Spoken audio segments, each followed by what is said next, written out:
ہمسایوں کے حقوق کی بھی بہت زیادہ اہمیت ہے دین اسلام میں بچوں. ہمسایہ وہ ہوتا ہے جو آپ کے قریب رہتا ہے، اور قریب کا معنی یہ نہیں ہے کہ جو آپ کے گھر کے برابر میں رہتا ہو. قریب تو وہ ہے جو ایک اجنبی ساتھی آپ کے ساتھ بیٹھا ہے، کہیں سفر کر رہا ہے. غلام، غلام کون ہے بچوں؟ غلام وہ ہے جو ہمارے گھر میں ہماری مدد کرتے ہیں، پھر چاہے وہ بڑی آنٹی ہوں، ہمارے ڈرائیور انکل ہوں، یا گھر میں کام کرنے والے کوئی بھی بچے ہوں. ان کے بھی حقوق اتنے ہی ہیں بچوں جتنے ہمارے حقوق ہیں. چلیے بچوں اگلے بورڈ کی طرف بڑھتے ہیں، اور اب ہم اپنے والدین کے حقوق کے اوپر نظر ڈالتے ہیں. ہاں جی، تو بچوں اب ہم نظر ڈالیں گے والدین کے حقوق پہ. آپ کو تو پتہ ہے کہ اللہ کے حقوق کے بعد حقوق العباد ہے، اور حقوق العباد میں اولین درجہ دیا گیا ہے والدین کے حقوق کو. ماں باپ کے سامنے اف تک نہ کرو، ماں باپ کو دکھ نہ دو، ماں باپ کی عزت کرو، ان کی خدمت کرو، ان کے سامنے اف تک نہ کرو. مطلب کہ اگر آپ کی کسی غلطی کی وجہ سے آپ کے ماں باپ آپ کو ڈانٹتے ہیں، آپ کو جھڑکتے ہیں، تو اس کا یہ مطلب تو نہیں ہے بچوں کہ آپ ان سے بدتمیزی کریں، کیونکہ اچھے بچے تو ایسے کام کرتے ہی نہیں ہیں. ہمیں چاہیے کہ ہم اپنے والدین کی عزت کریں، کیونکہ ہمارے اللہ تعالیٰ کا یہ حکم ہے کہ جس طرح تو میرا شکر ادا کرتا ہے ویسے ہی تو اپنے والدین کا شکر ادا کر، کیونکہ وہ کتنی مصیبتوں سے، کتنی محنت سے ہمیں پالتے ہیں، ہمیں اچھا کھلاتے ہیں، اچھا پہناتے ہیں، اچھی تعلیم دیتے ہیں، اچھی تربیت دیتے ہیں، تو ہمیں ان کا احسان ماننا چاہیے. ارشاد باری تعالیٰ ہے، اور تیرے لیے رب نے فیصلہ کر دیا کہ تم اس کے سوا کسی کی عبادت نہ کرو، یعنی اللہ تعالیٰ کے علاوہ کسی کی عبادت نہ کرو. اللہ تعالیٰ ایک ہے، اسی نے ہمیں تخلیق کیا ہے، وہی ہمارا خالق ہے. اور والدین کے ساتھ احسان کرو. تو بچوں یہاں پہ احسان کا مطلب کیا ہے؟ احسان کرو. احسان کا مطلب یہ نہیں ہے کہ آپ ان پہ احسان کر رہے ہو کچھ کر کے، ان کی خدمت کر کے، ان سے محبت کر کے، بالکل بھی نہیں.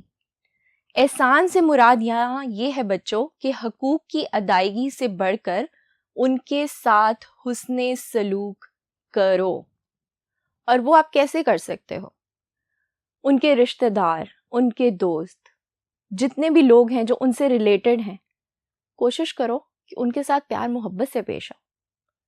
اپنے والدین کی فرما برداری کرو بچوں، ان کا کہنا مانو، ان کی عزت کرو. اگر آپ ان کی عزت کریں گے تو اللہ تعالیٰ آپ سے بہت خوش ہو جائیں گے. جب ماں باپ بڑھاپے کو پہنچیں تو بچوں کوشش کرو کہ ان کو بوجھ نہ سمجھو، کیونکہ جب آپ بھی چھوٹے تھے انہوں نے آپ کو بھی بڑا کیا، آج اس مقام پہ پہنچایا جہاں آج ہم ہیں. ہمیں ان کا شکر گزار ہونا چاہیے کہ انہوں نے ہمیں اچھی تعلیم دی یا ہمیں وہ تعلیم دے رہے ہیں. آپ سب بچے بھی پڑھ رہے ہیں تو آپ کو بھی کوشش کرنی چاہیے کہ آپ اپنے والدین کا شکر ادا کریں کہ انہوں نے آپ کو تعلیم کے بارے میں بتایا، انہوں نے آپ کی اچھی تربیت کی. والدین کی فرما برداری. فرما برداری سے کیا مراد ہے بچوں؟ فرما برداری سے مراد ہے کہ آپ ان کا کہنا مانیں، ان کی عزت کریں، ان سے محبت کریں.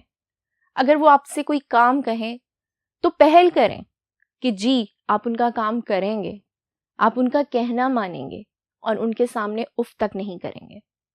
چلیے بچوں اگلے بورڈ کی طرف بڑھتے ہیں اور مزید پڑھتے ہیں. اگلا پوائنٹ ہے جی کہ والدین اگر مشرک بھی ہوں تو بھی اچھے برتاؤ کا حکم. کتنی گہری بات ہے بچوں کہ اگر خدا نخواستہ ماں باپ آپ کو کہتے ہیں کہ آپ مشرک ہو جائیں یا اللہ تعالیٰ کی ذات پہ نعوذ باللہ کسی کو شریک بنائیں، تو بھی ان کے ساتھ غلط برتاؤ کرنے کا حکم نہیں ہے بچوں. کہا جاتا ہے کہ بے شک آپ ان کی بات نہ مانیں، لیکن پھر بھی ان کے ساتھ حسن سلوک سے پیش آئے۔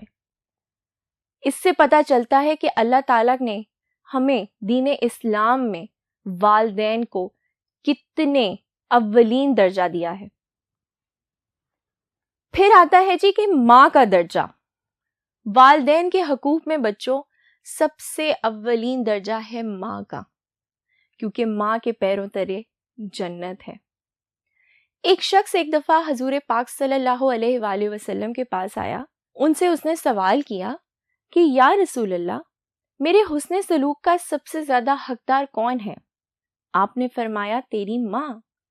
اس نے پھر پوچھا، آپ نے پھر فرمایا تیری ماں۔ اس نے دوبارہ سیم کویسچن پوچھا، انہوں نے پھر کہا تمہاری ماں۔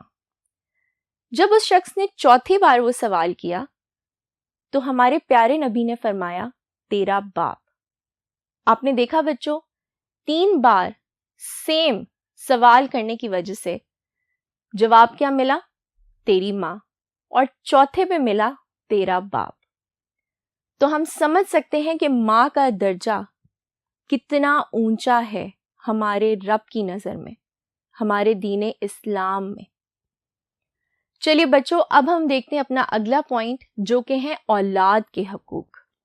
ہم نے پڑھے والدین کے حقوق، اور اب ہم دیکھتے ہیں اولاد کے حقوق۔ تو بچوں، جیسے اولاد پہ والدین کے حقوق لازم ہیں، ویسے ہی والدین پہ اولاد کے حقوق ہیں۔ اولاد کو اچھی پرورش دینا، ان کو اچھی تعلیم و تربیت دینا، ان کو اچھائی اور برائی میں فرق بتانا، صحیح اور غلط کی پہچان کرانا، یہ تمام حقوق اولاد کے حقوق میں شامل ہیں۔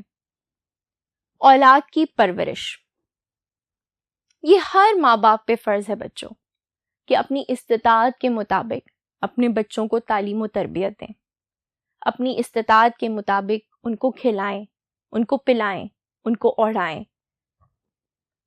تعلیم و تربیت، بچوں کئی واقعات ایسے ہوتے ہیں جس میں سنا جاتا ہے کہ بچوں کو زہر دے دی یا قتل ہو گیا۔ آپ کی ٹیکسٹ بک میں ارشاد باری تعالیٰ ہے کہ مفلسی یا تنگ دستی کے ڈر سے اپنی اولاد کو قتل نہ کرو، کیونکہ ان کا رزق تمہارا رزق میں نے لکھا ہے، یعنی ہمارے رب نے لکھا ہے۔ تم تک کھانا پہنچانا اس کی ذمہ داری ہے۔ تو اس ڈر سے کیا اولاد کو ختم کر دیا جائے گا؟ کیا اس ڈر سے اولاد کو قتل کر دیا جائے گا؟ نماز کا پابند، ہمارے پیارے نبی صلی اللہ علیہ وآلہ وسلم کا فرمان ہے کہ جب بچہ 7 سال کی عمر میں پہنچے تو اسے نماز کا پابند بناؤ۔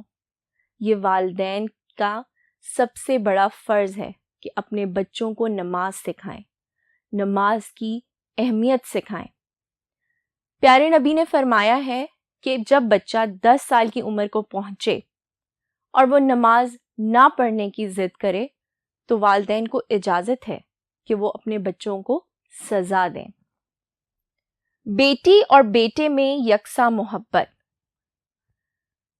بچوں کچھ گھروں میں اگر بیٹوں کو بہت اونچا رکھا جاتا ہے تو بیٹیوں کو بہت نیچا۔ ہمارے رب نے، ہمارے اللہ تعالیٰ نے ہمیں یہ کہا ہے، یہ حکم دیا ہے کہ بیٹی اور بیٹے میں یکساں محبت قائم کرو، کسی کو کسی پہ ترجیح نہ دو، ایک دوسرے کے ساتھ برابر کا محبت اور پیار رکھو۔ اگر بیٹے کو اچھی تعلیم دیتے ہو تو بیٹی کو بھی اچھی تعلیم دو، اگر بیٹے کی تربیت اچھی کرتے ہو تو بیٹی کی تربیت بھی اچھی کرو۔ جہنم کی آگ سے بچنا، بچوں اللہ تعالیٰ نے فرمایا ہے کہ اگر تمہیں جہنم کی آگ سے بچنا ہے تو اپنی اولاد کو دین اسلام کے اصولوں پر تعلیم دو، ان کو بتاؤ کہ ہمارے دین اسلام میں کون سی چیزیں منع ہیں اور کون سی چیزیں ہیں جن پہ عمل کر کے ہم جنت تک جا سکتے ہیں۔ نماز پڑھو، روزہ رکھو، جھوٹ نہ بولو، گناہ نہ کرو۔ یہ تمام وہ تربیت ہے جو دین اسلام کے اصولوں پر ہے۔ بچوں ہمارا آج کا چیپٹر یہیں تک، ہم اپنے نیکسٹ لیکچر میں اپنے بقیہ کے حقوق دیکھیں گے اور اس کے بارے میں جانیں گے. تب تک کے لیے اپنی ٹیچر کو اجازت دیجیے. اللہ حافظ.